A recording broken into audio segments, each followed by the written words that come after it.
So the first thing I did was calculate the diameter of each faucet, which was 2 centimeters for both of them. After that, I calculated the area of both of them, which was 3.14 centimeters.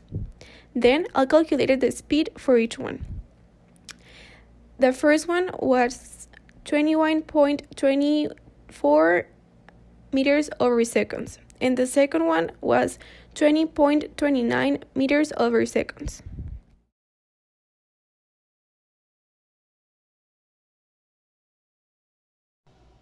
In this experiment, we're going to put to practice the Archimedes principle, starting with a container half filled with water and a mark to indicate the water level.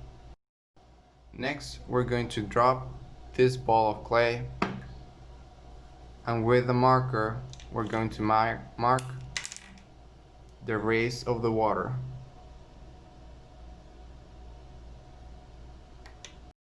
Now we take the water out until it reaches the original mark. Now we will measure the mass of the water that we took out.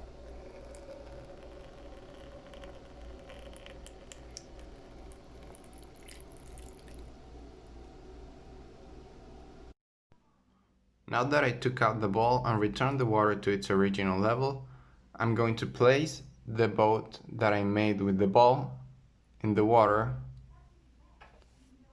and use a marker to indicate the new water level. Once that's done, I'm going to take out the water until it reaches its original level. For the next step, I'm going to measure the water that I took out from the container when the boat was floating.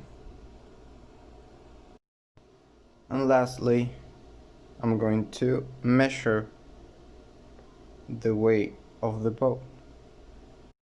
Now, here we have the mass of the water that we took out the first time, when the ball was in the bottom of the container.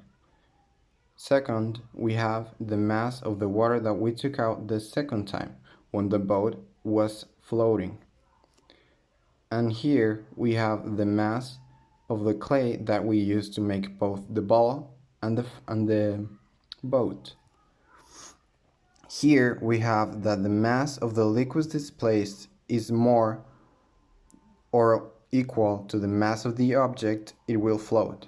So here we can see that the mass of the water that we took out when the ball was in the water is less than the ball.